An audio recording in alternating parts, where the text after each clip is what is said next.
Imagine waking up on a completely normal morning. You reach for your phone, no notifications. You open YouTube, nothing loads. Facebook is down, Google gives you nothing. You assume your Wi-Fi is broken, so you switch to mobile data. Still nothing. You call a friend, no connection. You turn on the television. The channels are still broadcasting, but something feels wrong. And then you realize something terrifying. The internet isn't down in your house. The internet has disappeared from the entire world for 24 hours. So, what happens next? For the first few minutes, nothing seems particularly terrifying.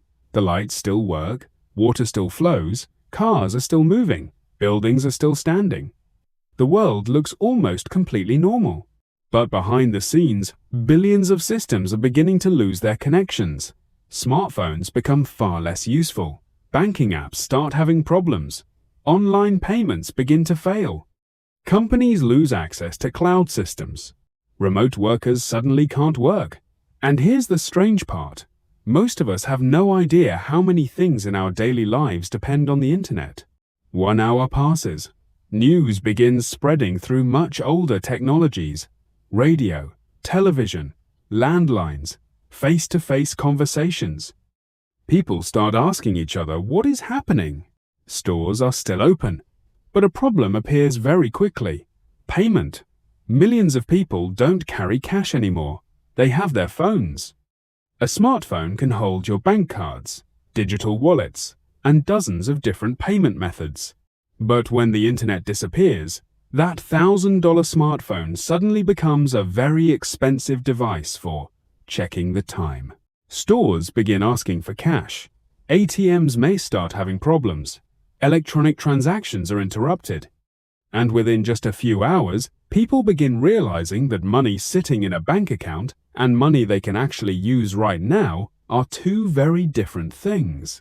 By the third hour, a much bigger problem begins to appear. Work. Millions of people around the world work through the internet. Email, cloud storage, video conferences, management systems, business software, servers, data.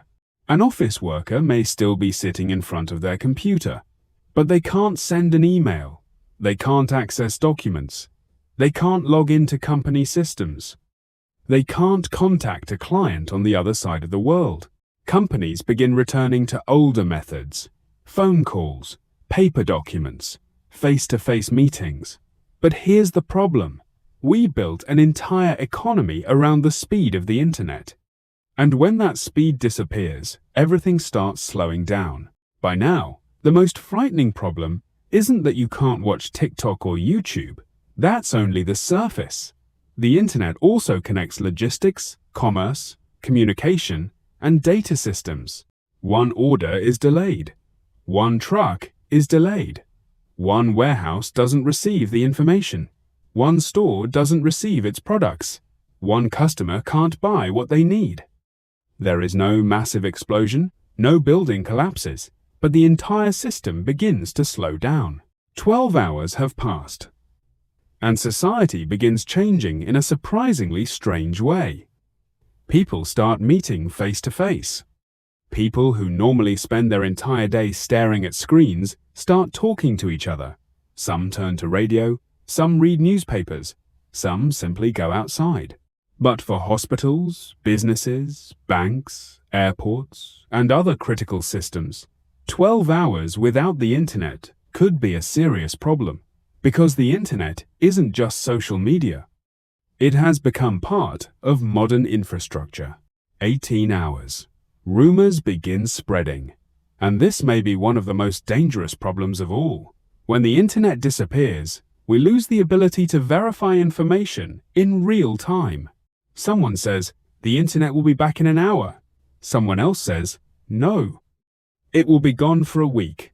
Another person says, something much more serious is happening. Nobody knows for sure. And when people don't have information, rumors can become more powerful than the truth. Finally, 24 hours have passed.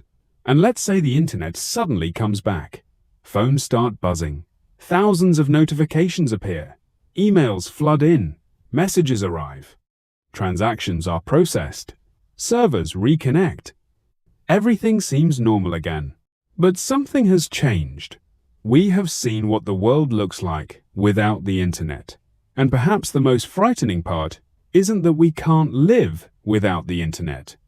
It's how deeply we have built our society around it. If the internet disappeared for 24 hours, the world probably wouldn't end. But it might make the world slow down. It would force us back toward cash, radio, paper, telephone calls, and face-to-face conversations. And maybe after those 24 hours, when the internet finally comes back, you would look at your phone a little differently. Because for the first time, you'd realize the internet isn't just something we use. It's something the modern world depends on. So if the internet disappeared for 24 hours, what would you do first?